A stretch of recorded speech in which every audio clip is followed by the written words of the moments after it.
अभिज्ञान राजेंद्र कोश के चौथे भाग में स्थिरीकरण की बात आ रही है। स्थिरीकरण सम्यक दर्शन का मूल उद्देश्य यानी कि मूल नींव है, और जिन्होंने भी स्थिरीकरण का भाव रखा है वो हर कंडीशन को हैंडल कर सकता है। स्थिरीकरण का मुख्य उद्देश्य यह है कि राग और द्वेष, अनुकूलता और प्रतिकूलता, इसमें तुम श्रेष्ठ रिजल्ट ला सकते हो, क्योंकि कंडीशन जो है वो बदलती रहेगी। तुम जो हो वो नहीं बदलेंगे। तुम्हारे अंदर अनंत स्वरूप जो है वो चीटी के भों में भी नहीं बदला है। तुम्हारे अंदर जो अनंत दर्शन ज्ञान चारित्र आत्मा की जो शक्ति थी, वो आत्मा मृत्यु लोक में, ऊर्ध्वलोक में, अधोलोक में, तिर्यंच गति में, नारक गति में, निगोद में, भयंकर आतापनाओं में, कठोर कष्टों में, दुखों में कहीं बदला नहीं है। वो आत्मा देवलोक की दुनिया में कितना भी 33 सागरों का अमाप सुख हो, असंख्य सालों का अपूर्व सुख हो, जो उसे लग रहा है संसार की अपेक्षा से, फिर भी वहां आत्मा की जो स्थिति थी, आत्मा का जो स्वरूप था, नहीं बदला है। इसका मतलब ये हुआ कि जो बदलता है वो तुम्हारे कंट्रोल में नहीं है। जो तुम्हारे कंट्रोल में है वो तुम्हें दिखता है या नहीं है, वो चेक करना। नहीं दिखता ऐसा नहीं कह सकते, क्योंकि बहुत सारे आत्मा मोक्ष में गए, दिखा तो गए ना। बहुत सारे आत्मा अपनी साधना कर रहे, आत्मा दिखा तो हुआ ना। बहुत सारे आत्मा दुख में भी आनंदित है, आत्मदर्शन हुआ तो ना। यदि ये नहीं होता तो 24 से 24 तीर्थंकर, उसके पूर्व अनंत तीर्थंकर, ये साधनाओं में जुड़ते ही नहीं। यानी कि परंपरा में तुम यदि किसी के सपोर्ट में रहते हो, यानी किसी के सपोर्ट के द्वारा कुछ करना चाहते हो, तो वो समटाइम्स सिचुएशन है, कुछ समय के लिए की व्यवस्था है। लेकिन तुम्हें यदि लॉन्ग टर्म्स पे जाना है तो सारे सपोर्ट को ऑलरेडी डिसॉल्व करने पड़ेंगे, सारे सपोर्ट को तुम्हें मुक्त करने पड़ेंगे, क्योंकि निमित्त कारण वो सिर्फ और सिर्फ आपको इशारा कर सकता है। चलना और पहुंचना वो हमारे खुद की जिम्मेदारी है।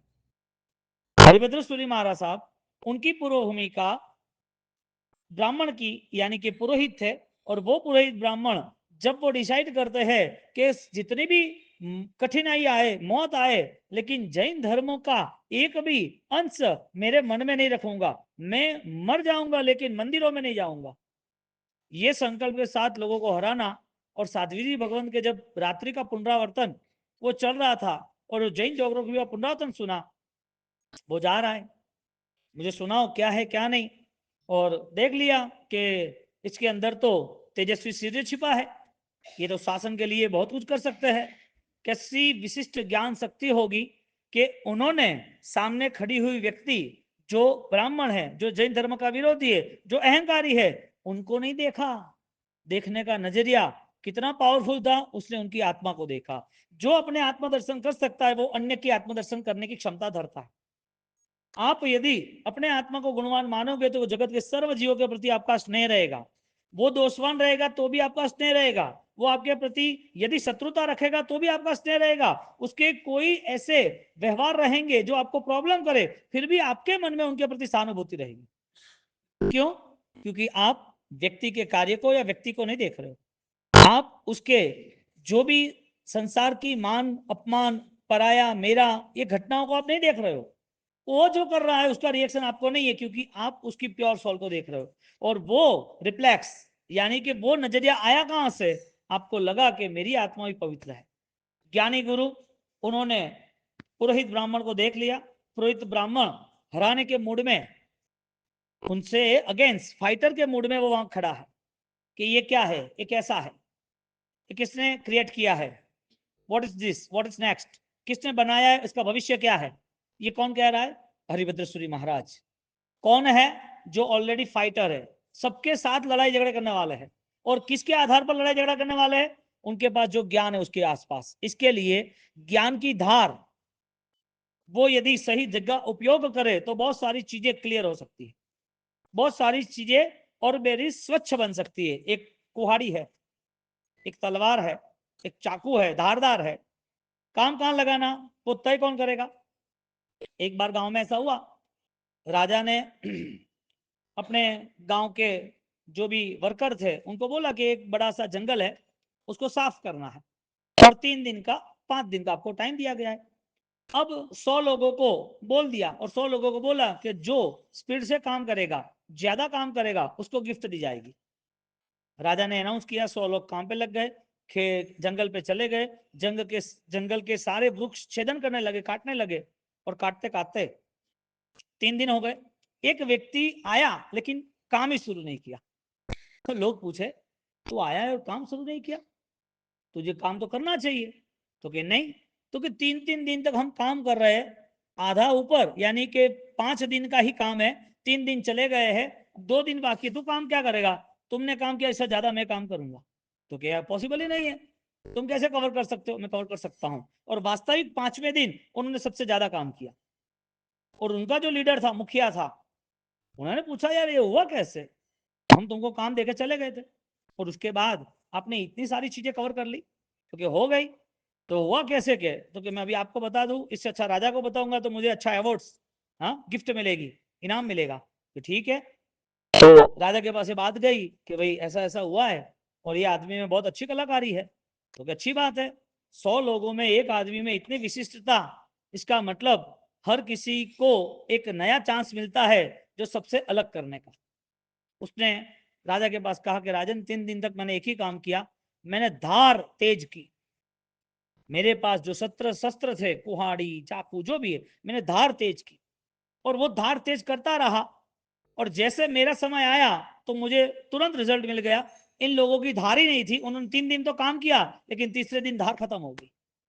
तीसरे दिन उसके पास जो पावर था, वो पावर खत्म हो गया। मेरे पास डबल पावर एक्टिवेट हुआ और मैंने सारा काम कर दिया। बात ये चल रही है, कोई भी चीज यदि ताकतवर है तो उसका उपयोग कैसे होना वो जरूरी है, क्योंकि व्यर्थ में तुमने कोई भी पुरुषार्थ किया, व्यर्थ में तुमने कोई भी मेहनत की, तो वो सारी खत्म हो जाएगी।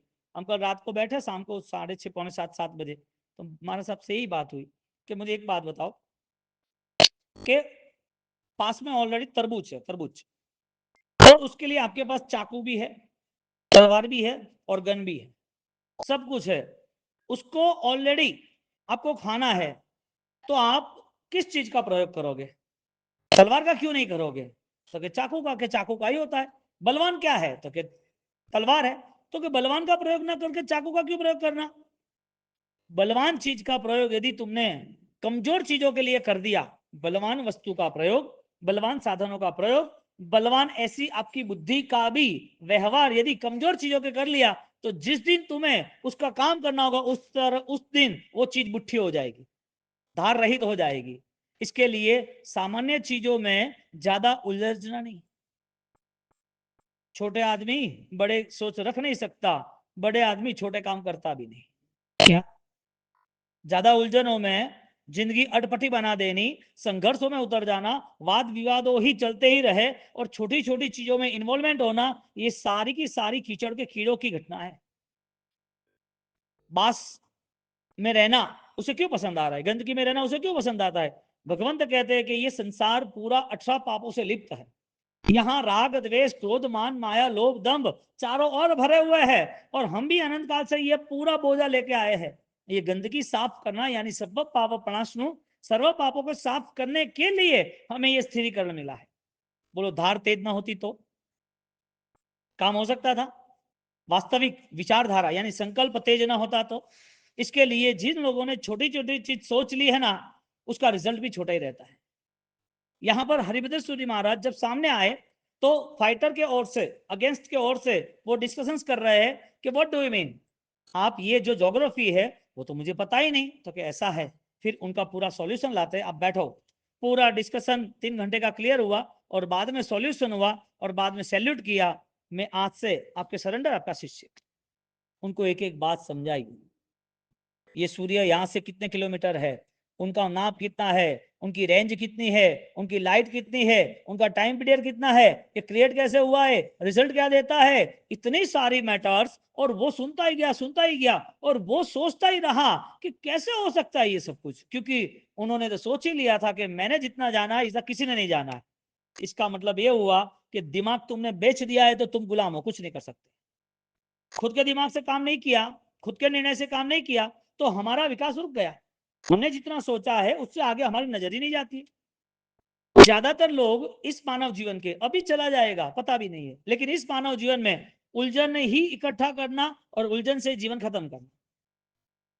एक व्यक्ति बाहर के सुख को सुख मान लेता है, लेकिन भीतर सुख की इच्छा ही नहीं है, तो बाहर के सुख उससे इफेक्ट कैसे करेंगे?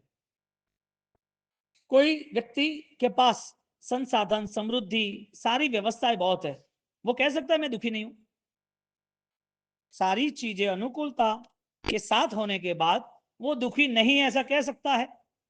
ऐसा वो नहीं कह सकता है, क्योंकि इस जगत में ऐसे ऐसे चक्रवर्ती राजा महाराजा हुए हैं जिन्होंने हंसते हंसते ये सारी मोह माया छोड़ दिए। कोई लोड नहीं, कोई दबाव नहीं, कोई तनाव, कोई प्रेशर, कोई प्रॉब्लम नहीं, आसानी से छोड़ दिया है। जैसे एक सांप, उनको अपनी शरीर की चमड़ी जिसे काचली बोलते हैं वो छोड़ने के लिए सिर्फ वो चलता रहता है, उसे पता चला कि अभी ये बोझ बन गया है, मेरी चमड़ी की थिकनेस बढ़ गई है, मुझे चलने में कई इश्यू हो रहा है, मुझे हैवी लग रहा है, तो उसने आगे जाके अपने सिर को धीरे से कांटे में भिड़ा दिया, तो जो चमड़ी वाला भाग था निकल गया, उसकी पूरी चमड़ी शरीर से छूट गई, जिससे आप काचली कहते हो। अब ये इतना आसान होता है सांप को अपना पूरा शरीर का जो ऑलरेडी लॉन्ग टर्म जो स्किन थी, चमड़ी थी, वो छोड़ने के लिए? इसका मतलब क्या समझना कि जो व्यक्ति हर चीज को यानी कि हर कंडीशन को मैनेज कर सकता है, उसका मतलब उसका अवेयरनेस, उसका स्थिरीकरण परफेक्ट है, तुम्हें कोई चीज हार्ड लगती ही नहीं है। यहां हमने गीत सोचा ना, समता थी दर्द सहू प्रभु एकलू बल दे जो। परमात्मा को रिक्वेस्ट कर रहे, please save me, please blessing me, मुझे ऐसा पावर दीजिए कि जिसके कारण मैं हर दर्द में आसानी से तुम्हारा स्मरण कर सकूं, हर दर्द में, हर दुख में, हर कठिनाइयों में मैं आनंदित रह सकूं। कितने भी प्रॉब्लम हो, मेरे अंदर से, मेरे दिलो जान में से प्रभु आपने बताया हुआ रास्ता नहीं जाना चाहिए। ये कौन तय कर सकता है? स्थिरीकरण वाला जीव, समकित जीव। इसके लिए राग देश की जितनी भी घटना इफेक्ट करती है, जो जो चीज ज्यादा अटैचमेंट है, जो जो चीज हमें पकड़ के रख रही है, उस चीज के लिए तुम्हारा मन कभी नहीं बनेगा। उस चीज को समझने के लिए, उस चीज के साथ क्या व्यवहार करना है, वो कभी मन नहीं बनेगा। और ज्यादातर लोगों का सुसाइड राग द्वेष के कारण ही होता है। ज्यादातर लोगों परेशान ओवर थिंकिंग के कारण होता है। ज्यादा लोगों को ऑलरेडी शुगर, बीपी, डिप्रेशन, ये ओवर थिंकिंग के कारण होता है। बाकी तो प्रॉब्लम क्या है, यानी कि बड़ी बीमारी कहां पर है? किसान को है, गरीब को है, रिक्शा चालक को है, लेबर को है। बड़ी बीमारी कहां पर है? यानी कि बड़े लोग किसे कहेंगे? बड़े लोग, यानी बड़ी बीमारी यदि वहां है तो बड़े लोग किसे कहेंगे? यानी अपने मन को न जीतना वो भिखारीपन है, अपने मन को न समझना वो दलदल है, वो कीचड़ है, अपने मन को सजग नहीं रखना, क्या निर्णय लेना है वो पता ही नहीं चले, तो सारी सामग्री उसके लिए कुछ भी नहीं, जीरो है। इसका मतलब बढ़िया से बढ़िया आपके पास संसार का श्रेष्ठ सुख हो, फिर भी आपके भीतर से यदि सुख की यात्रा प्रारंभ ना हो तो सारी चीज नीरस फीकी हो जाती है।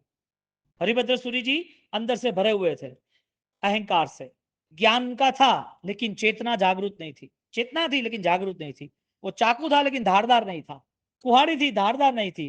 क्षमता है, बुद्धि है, क्रिया है, धर्म है, लेकिन उपकारी साबित नहीं हो रहा। इसका मतलब यह हुआ कि जो लोग जो सोच रहे उससे कुछ नई सोच है, जो लोग तो कुछ कर रहे हैं उसके भी अधिक श्रेष्ठ कुछ कर सकते हैं। जो कुछ उसने सोचा है उसमें भी उसकी सोच वाले ने उससे भी आगे का रिजल्ट लाया है। हमको तय करना पड़ेगा कि मुझे मेरे जीवन से क्या पाना है। बहुमूल्य जीवन है, और दुनिया में जब भगवान तुम्हें पूछेंगे किया क्या, हालांकि कर्म किया क्या, तो जवाब तुम नहीं दे सकते कि महाराज साहब ने ऐसा बोला था, घर वालों ने ऐसा बोला था, दुकान वालों ने ऐसा बोला था, संसार में जवाबदारी थी, परिवार ऐसा कह रहा था, मेरा शरीर नहीं मान रहा था। कांट मैटर यार, कुछ नहीं कह सकते तुम क्या कहोगे? जवाब मांगेंगे क्या कहोगे? कि तुम्हें दूसरी बार जन्म चाहिए, तुम्हें ऑलरेडी दूसरी बार जन्म चाहिए, तुमने जो जन्म पाया था उसका मुझे रिपोर्ट दे, उस रिपोर्ट में यदि तू सक्सेस रहा तो second winning start, second inning तेरी स्टार्ट हो जाएगी, सेकंड टाइम तू विनिंग करना। यानी इस जिंदगी को लेके तुम ऐसा सोचते हो कि बचपना अच्छा था। आज जिसका 45 रनिंग है, 50 60, जो 35 40 साल के ऊपर जा रहे हैं और आगे 60 70 80 तक आ गए हैं, उसको ऐसा लग रहा है कि पहले बचपना अच्छा था, ऐसा याद कर रहे, इसका मतलब खुशियां जो बढ़नी चाहिए वो नहीं बढ़ी। बचपन से जो खुशी थी, हैप्पीनेस थी, वो हैप्पीनेस नहीं बढ़ी। इसके लिए हैप्पी होम के स्टिकर लगाने पड़ते हैं। हैप्पी होम होता है कि हैप्पी खुद होते हैं? घर हैप्पी कैसे रहेगा? आत्मा घर हैप्पी कैसे रहेगा? हैप्पी होम के स्टिकर से कोई हैप्पी नहीं रहता है। हाँ, बड़े बड़े सोफा सेट लगा दिए और बड़े बड़े हीरे डायमंड के नेकलेस बना दिए और बड़ी बड़ी चेक बुकों में सेटिंग कर दिया, सिग्नेचर ऐसी सेट की, ऐसे सेट की कि कोई डिजिटल सिग्नेचर नहीं के, कोई हैकर हैक नहीं करे, मेरा अकाउंट बैलेंस है, कुछ भी कर लो, भीतर से कुछ आवाज ही नहीं आ रही है, तो भीतर जो भी अंधा है, लूला है, बहरा है, अपाहिज है, वो कैसे आगे बढ़ सकता है? भीतर कौन बैठा है? आत्मा अवेयरनेस के बिना, जागृति के बिना बैठी रही, और वो जागृति के बिना हर कदम पर उसे संकलेश के अलावा कुछ नहीं मिलता है, सिवा संकलेश अलावा कुछ नहीं मिलता है। अनंत काल की यात्राओं में जिन्होंने जितना दुख सहन किया है, वो सिर्फ याद करे और उस याद के बाद सिर्फ सोचे कि मुझे 1% दुख यहां आनंद से, खुशी से, स्वीकार से करना है। अनंत काल का दुख इस आत्मा ने देह धारण की के किया। जैसे निगोद का देह था ऐसा इंसान का देह है, जैसे जानवर का देह था ऐसा इंसान का देह है। यदि भाषा के देखने जाओ तो औदारिक शरीर है, वैक्रिय शरीर देवों की दुनिया का, नरक की दुनिया का है, तेजस कार्बन कॉमन शरीर है। और उससे भी डीपली जाओ, शरीर को छोड़ के, शरीर की एक फ्रीक्वेंसी होती है, शरीर की एक क्वालिटी होती है कि इस शरीर को औदारिक कहते हैं, इस शरीर को वैक्रिय कहते हैं, उस शरीर को ऑलरेडी आहारक कहते हैं। ये बॉडी का एक ऑलरेडी सब्जेक्ट है। हम जिस बॉडी को लेकर के बैठे वो औदारिक शरीर है। अब जो शरीर औदारिक यहाँ है ऐसा जानवर का है, जो शरीर जानवर का है ऐसा ही निगोद में था। तो ये सारे शरीर की यात्रा रुकी नहीं, यानी कि यहाँ का लेबल वो सेम था, थोड़ा मटेरियल चेंज हुआ, मानव बना, जानवर बना, निगोद बना, लेकिन मटेरियल चेंज होने के बाद, बॉडी बदलने के बाद भी सबसे यदि कोई ज्यादा से ज्यादा निकटवर्ती था तो वो थे कर्म। वो चेंज नहीं हुए, चेंज भी हुए तो कुछ समय के लिए हुए, और वो भी चेंज हुए तो भी आत्मा के ऊपर छाए हुए जो मिसमैनेजमेंट है, मिस गाइडेंस है, अज्ञान दशा, वो तो कम ही नहीं हुई। इसके लिए आज का समय जैन दर्शन का स्थिरीकरण का मिलने के बाद भी हम व्यवस्थित निर्णय नहीं ले सकते, निरीक्षण नहीं कर सकते, साहस नहीं कर सकते कि वास्तविक मुझे 1% दुख सहन करने में भी आनंद है या नहीं। उस समय तो तुमने रिक्वेस्ट नहीं की थी। एक जानवर है, बैल है, ऑलरेडी उसके ऊपर बोझा डाला हुआ है, उसके ऊपर किसान खेती कर रहा है और भयंकर धूप है और उस गर्मी में उसको पानी नहीं मिलता है, आंसू बह रहे हैं, पीछे से मार पड़ रहा है और वो चल रहा है, नहीं चले तो और ज्यादा पड़ रहा है, और वो नहीं काम करेगा, दुबला पतला हो गया, नहीं खाएगा तो भी बीमार पड़ेगा, और शायद बूढ़ा हो गया, परेशान हो गया, तो उसका मालिक दयाहीन होगा तो उसे कतल खाने भेज देगा, और वहां कतल खानों में उसके ऊपर तेज धार की धारी रहेगी और देख रहा है कि उसको काट रहे, उसको मार रहे, लहू की नदियां बह रही है, चीखना चिल्लाना तड़पना दिख रहा है, वो सब देखते भयवान बन जाता है। उस दुखों के सामने तुम्हारे साथ कोई नहीं था, उस दुखों में तुमने रोए तो भी तुम्हारे पास रहा हुआ तुम्हारा मालिक साथ नहीं दे रहा था, तुम्हें पेट भर के खाना था, खाना ही नहीं दे रहा था। इतने सारे दुख जिसने भी सहन किए, आज उसको थोड़ा भी दुख सहन करने की इच्छा क्यों नहीं है? वजह क्या? क्या इतनी ऑलरेडी कंट्रोवर्सी है, मन में इतना सारा विरोध क्यों है कि कुछ भी नहीं करना, पीछे हटना, ये नहीं होगा, कैसे होगा, क्यों करे, परेशान होंगे, ये करने से ये प्रॉब्लम, इतना सारा ज्ञान जिसका नाम ऑलरेडी विपरीत है, इतना मिस गाइडेंस कहां से आया कि जिसके लिए आत्मा का धर्म मिला और आत्मा के लिए कुछ करना पाए? पास्ट लाइफ में तो समझो कि चांस ही नहीं था। निगोद में कौन था? नरक में कौन था? जानवर की दुनिया में, कहीं अमेज़न के जंगलों में, कहीं पर भी, दूसरी नदियों में, बड़े बड़े समुद्रों में मछली बन गए, कुछ भी नॉन ऑलरेडी अज्ञान दशा के कारण कोई भी मैटर तुम अपने पास थी नहीं, उस टाइम चांस नहीं था, मान लिया। लेकिन जब इंसान बनने के बाद भी वो भी हम एक्सेप्ट करते हैं कि आदिवासी कोई ट्राइबल एरिया था जहां उनकी जनजाति को कोई भी ये विकास नहीं चाहिए, ऐसे जंगलों में, ऐसी पहाड़ियों में कोई आदिवासी रह रहा है, कोई पुराने पिछड़े गांवों में जहां लाइट नहीं है, जहां गाड़ियां भी नहीं जा रही है, जहां पानी नहीं जा रहा है, 2-2, 5-5 किलोमीटर पानी लेने जाना पड़ता है, वो खुद खेती करते, जानवर भी दुखी होते हैं, तो ऐसी कंडीशन में उनको कुछ नॉलेज नहीं है। समझ में आता है कि उनकी ऑलरेडी कोई ऐसी कंडीशन नहीं है, उसको ऐसा कोई निमित्त नहीं मिला है, ऐसा कोई मार्गदाता नहीं मिला है, उसको समझने के लिए समय भी नहीं है, और वो ऐसी व्यवस्था के साथ जुड़ा भी नहीं है कि उसे धर्म की अनुकूलता मिले। जानवर की दुनिया में चांस नहीं था, ऐसे इंसानों की दुनिया में चांस नहीं था। कोई यदि ज्यादा बीमार है, ज्यादा बीमारी लेके, कैंसर की, किडनी की, आईसीयू की, डॉक्टर ने बोल दिया इन्फेक्शन बॉडी में इतना है ऑलरेडी, उसे डैमेज ही होना है, महीने भर की लाइफ है, ज्यादा लाइफ नहीं है। ऐसे लोगों को कोई नहीं कह सकता तुम आराधना करो। जिसके पास सब कुछ ओके है, रेडी है, परफेक्ट है, उसको प्रॉब्लम कहां पर है? यानी कि समझदारी के लिए अभी तक बहुत सारा रास्ता आगे जाना बाकी है। यानी कि श्रद्धा के लिए, स्थिरीकरण के लिए अभी तक हमारे पास कोई भी ऐसा रास्ता नहीं मिल रहा है। क्या प्रॉब्लम है जिसके लिए इतनी सारी फरियादें करना? इश्यू क्या है? और आज सॉल्व नहीं करोगे तो तुम्हारी लाइफ में पता क्या है चलेगा कि मेरी हाइट क्या है, मेरा पावर क्या है, मैं कहां तक ऑलरेडी आराधना कर सकता हूं, मुझे मेरे आत्मबल के लिए मुझे कौन सी साधना करनी है, वो तय कौन करेगा? ये तो ठीक है, सब जुड़ गए तो करना है ना, पर्यूषण है ना, बावसी है ना, चौमासु है ना, करो, हालो सा हालो। लेकिन आत्मधर्म के लिए इंडिविजुअल पावर मैनेज करना पड़ेगा, आत्मशक्ति प्रकट करने के लिए, क्योंकि ये क्रिया का धर्म नहीं है। और ये जब आत्मभाव जगता है तो क्रिया का धर्म डबल पावर वाला बन जाता है। एक गोल्ड का बिस्किट है, उसकी वैल्यू कितनी? 1 किलो की 1 करोड़। और वही गोल्ड के 1 किलो बिस्किट है, उसके ऑर्नामेंट्स बने तो उसकी वैल्यू कितनी? सीधा 1.5 लाख, 1.5 करोड़ बन जाता है, 1.25 करोड़ बन जाता है। क्यों भाई? सोना तो वही का वही है ना, क्या अलग है? गोल्ड वही है क्या अलग है? गोल्ड वही है ना, वेट करोगे तो 1 किलो आएगा ना। तो 1 किलो सोना यदि उसके ऊपर डिजाइन होती है तो वो डिजाइन ऑलरेडी वैल्यूएबल हो जाती है। एक ही इंसान को यदि उसको बार बार ये जीवन मिलता है, यदि औदारिक शरीर मिलता है, यदि आत्मा दुख सहन करके यहाँ आई है, यदि बहुत सारे देवलोक के सुख छोड़ के भी आई है, यदि उसे धर्म का कुछ ज्ञान भी है, यदि उसे अनुकूलताएं मिली है, तो फिर वो अपने आत्मा का मूल्य, अपने जीवन का मूल्य, अपनी अखंड आराधना क्यों नहीं कर सकता? वजह क्या? यहां कमी स्थिरीकरण की है। हमारा टारगेट ऑलरेडी मिस हो रहा है। हम कुछ ऑलरेडी प्रिपरेशन के साथ धर्म में जुड़े ही नहीं है। यदि जुड़ते तो यह हालत भी नहीं होती। और छोटी छोटी बात में डिस्टर्ब हो जाना, सॉल्यूशन ही नहीं आना, रुक जाना वहीं। हाउ एंड वाई पूछो तो सही। बेटे को बोल दिया कि बेटा तुझे ये आराधना नहीं करनी, तप नहीं करना, पूछो सही क्यों नहीं करना? परिवार में बोल दिया कि भाई तुम्हें ये छोटा बच्चा है, ऑलरेडी 6 महीने का है और संभालना नहीं होगा, तो ये प्रॉपर रीजन है। घर में एक बुजुर्ग है और घर में बुजुर्ग जो है उनकी हेल्प करनी और कोई है नहीं, 3 ही आदमी है, तो वो प्रॉपर रीजन लेके भी सेवा बड़ा धर्म है। विदाउट रीजन कुछ ना करने की इच्छा, ऐसे हजारों जीवन मिल जाए कि हजारों गौड़ी जी पार्श्वनाथ दादा मिल जाए कि हजारों बार तुम्हें साक्षात श्रीमद स्वामी मिल जाए, यहां पर ऑलरेडी जो सुखी जमीन है उसके लिए कोई पानी नहीं है। जिसको कंडीशन हैंडल करना नहीं आता, जिसको स्थिरीकरण में नहीं आना है, उसके लिए साक्षात भगवान भी सिर्फ एक दर्शन के लिए है, दृष्टा के लिए नहीं है। मेरे अंदर जो आत्मा का बल छिपा है उस बल को मैं विकसित नहीं कर पाऊं। क्यों नहीं करना? जब वो बैल मरने की कगार पे आता है, इतना सहन किया, इसका मतलब ये है स्थिरीकरण वाले को पूर्व भव के भावों को चेक करना पड़ेगा। मेरी जिंदगी पूर्व में कैसी थी, उस जिंदगी के बाद यहां मेरा आना हुआ तो क्यों आना हुआ, ये जो बॉडी, ये जीवन, ये परिवार, ये संसार, ये धर्म, ये अनुकूलता मिली है तो किसने दी है? मुझे दी, किसी और को तो नहीं दी। कई ऐसे लोग हैं जो इस रास्ते पे नहीं चलते हैं।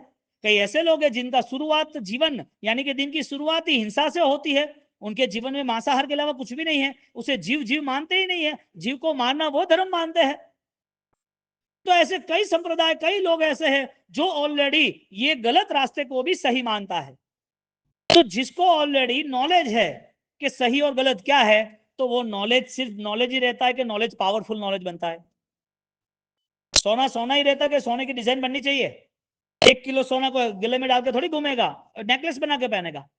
जीवन मिला है तो खाना पीना 24 कलाक यही थोड़ी चलेगा। जीवन मिला है इसका मतलब जवाबदारी, परिवार, दुकान, घर, यही थोड़ी चलेगा। समाज 2-4 प्रसंग कर दिया और समाज में कुछ 2-4 प्रसंग से थोड़ी हाइट बढ़ गई तो ये कोई मान सम्मान मेरा पराया, कमाना खोना, इसके लिए जीवन थोड़ी है। ये जीवन मृत्यु के बाद ऑलरेडी कोई भी जवाब लेने वाला है। आपको अकेले कोई जवाब देना है कि आपने क्या किया, आप कौन हो, क्यों गए थे, और वापिस आपको मिलेगा कि नहीं मिलेगा। हृदय पे हाथ रख के आप बात करो, नेक्स्ट भाव वापिस मिलने वाला है। क्यों? आप अपनी खुद की जानो, मैं तो नहीं कह रहा हूं। आप अपनी खुद की जानो, दिल पे हाथ रख के बोलो कि मुझे यदि सेकंड चांस मिलने वाला हो तो वो अप्लाई मैं करूं, तो वो ऑलरेडी एक्सेप्ट करेंगे कि नहीं करेंगे?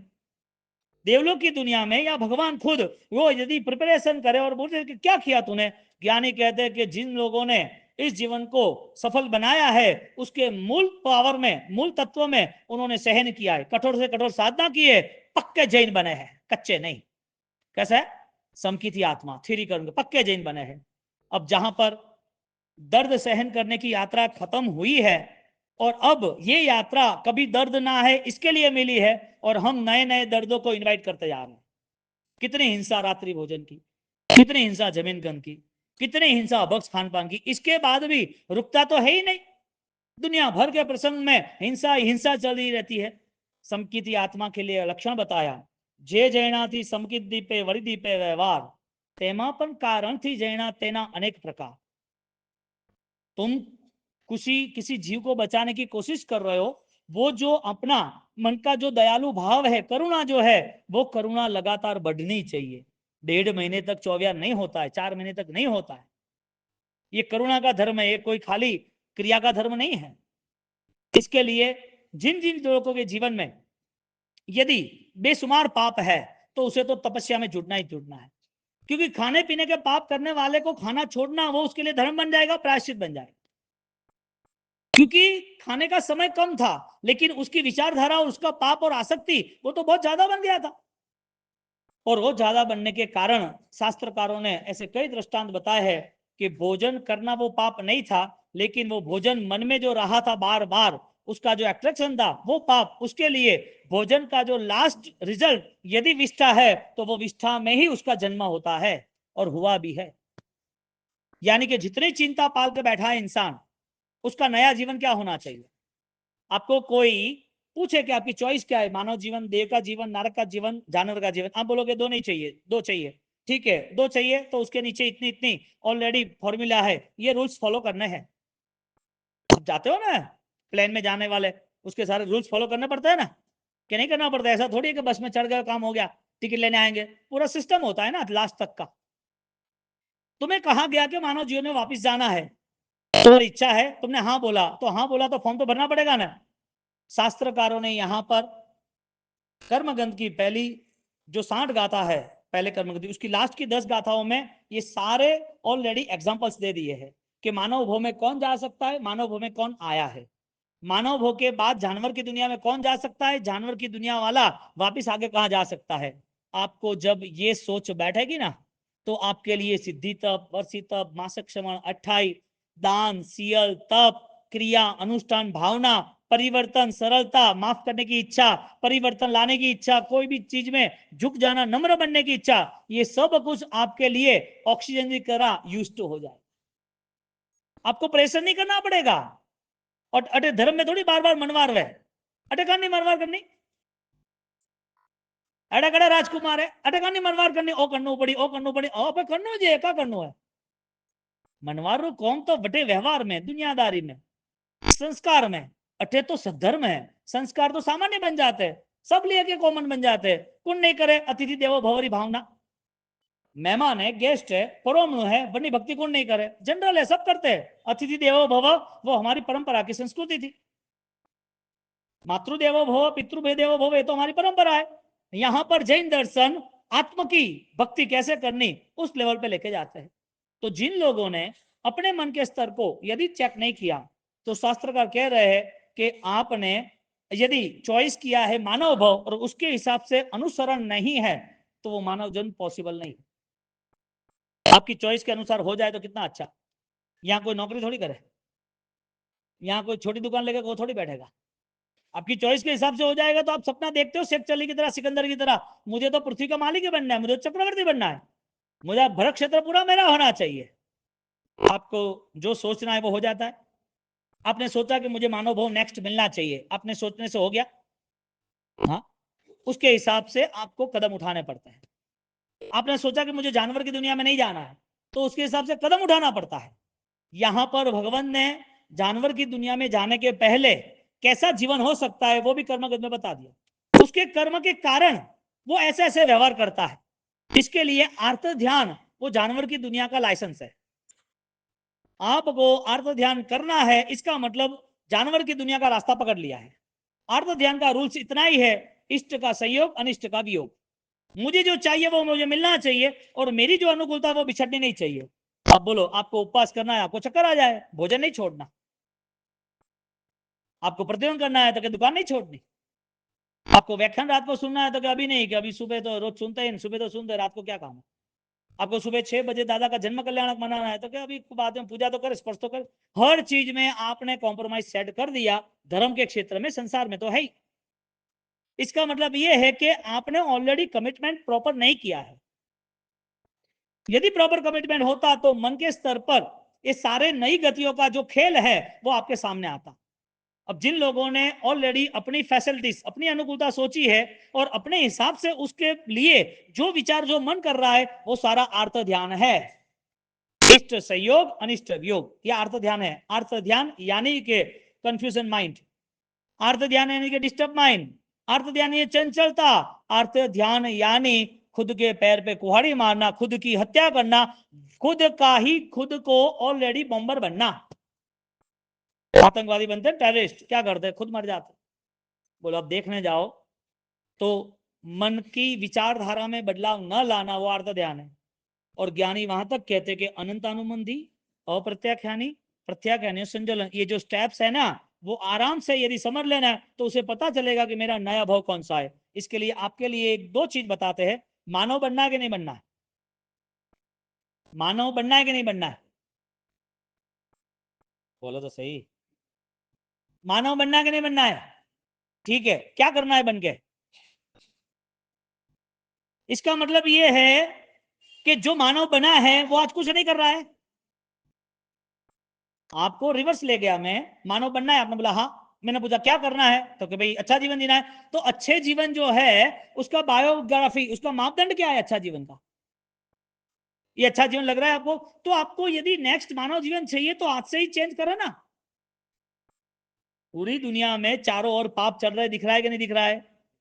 हाँ, तुम वहां पर समुद्र तर जाओ, चेन्नई के, कन्याकुमारी के, जो जितने भी कोस्टल एरिया है, हाँ, विशाखापट्टनम, बंबई, महाराष्ट्र के जितने भी सी व्यूज है, वहां आगे दूर दूर पूरा फिक्स एक्सपोर्ट, मछली का व्यापार, और वो भी इतने अद्यतन साधनों करे हैं कि एक ही जाल में 100-100 करोड़ मछली आ सकती है, और वो तड़पती रहती है। ऐसे जाल है, बड़े बड़े मशीन है, बुलडोजर जैसे, ऐसे, और बड़े मशीनों में वो जाल में ऊपर लेते हो, अंदर से तड़पती है। सोचो तो सही कि नीचे लास्ट मछली जो है पानी है, और पानी में जिंदा है, और उसके ऊपर दूसरी करोड़ों मछली है। कितनी भयंकर वेदना।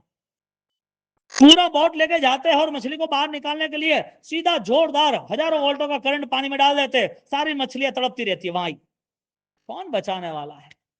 तुम्हें दया आती है, अरे रे ये क्या हो गया, बेचारे मर गए, इतने दुख आते, इनको इतनी परेशानियां होती है, कोई बचाने वाला होता। अच्छा, अपनी आत्मा का सोचे ना, हम वहां आ जाए। तुम इनका सोच रहे हो कि उसको कोई दुख ना दे, उसको कत्ल खाने मार ना डाले, उसको ऑलरेडी तड़पाए नहीं। इतनी भयंकर वेदना। और चाइना तो देखो जिंदा खा रहे हैं, ना लेना ना देना, भयंकर हिंसाओं का तांडव वहां मचा हुआ है। कुछ देखते ही नहीं, वो तो यही सोचते कि इसको खाओगे तो ही जीवन है। पूरी दुनिया आज चारों ओर भयंकर हिंसाओं से जुड़ी हुई है, और अपने जीवन में जब अहिंसा का पालन करना हो, अहिंसा जीवन को आगे ले जाना हो, मन में भावना होनी चाहिए कि जगत के सर्व जीव सुखी हो जाए, मैं थोड़ा दुख सहन कर लूं, कोई प्रॉब्लम नहीं है, कोई इश्यू नहीं है, और ये मैं करूंगा, इसका मतलब ये है कि ये इज द गॉड गिफ्ट है। इस दुनिया के अंदर 0.001% कम से कम लोग ऐसी आराधनाओं में जुड़ते हैं। 800 करोड़ में जैन कितने हैं? जैनों में भी वो ज्ञान पाने वाले और ज्ञान पूर्वक आराधना करने वाले कितने हैं? और आराधना में बल निर्मित करके आत्मा का बल निर्मित वाला करने वाले कितने हैं? यदि ये रेशियो है, ये काउंट है, तो फिर हमें जागना चाहिए। दूसरी बार जिंदगी मिलेगी कि नहीं मिलेगी? यदि नहीं मिलेगी तो आज क्या करना है, ट्राई करना कि नहीं करना है?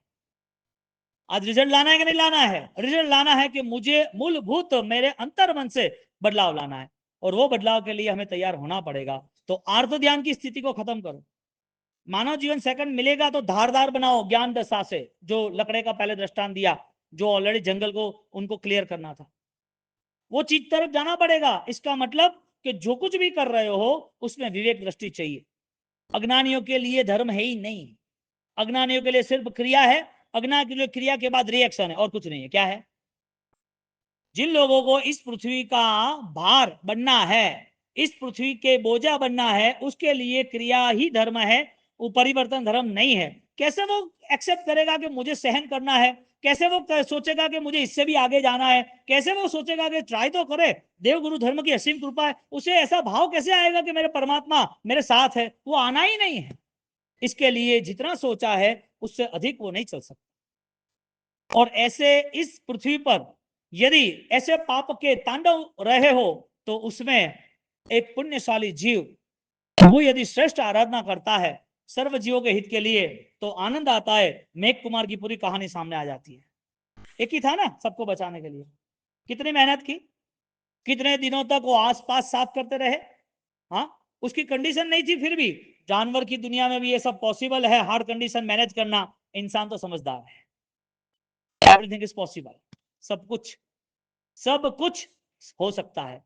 क्यों अंतराय में बैठे रहना? क्योंकि जंजीरें नहीं खोलेंगे तो कोई खोलने नहीं आएगा। बंधन तोड़ने के लिए पुरुषार्थ नहीं करेंगे तो नहीं टूटेंगे। जो कर्म के बंधन है जिसमें हमें बहुत सारे इश्यूज प्रॉब्लम्स दिख रहे हैं उसके सॉल्यूशन के लिए परमात्मा को परम प्रार्थना करें और शक्ति के साथ, जनन के साथ, उत्साह उमंग के साथ विशिष्ट आराधना के साथ जुड़ जाए। और वो विशिष्ट आराधना हमारी सिद्धि तप की आराधना है। सिद्धि तप की आराधना ऑलरेडी कल से प्रारंभ हो रही है और वो आराधना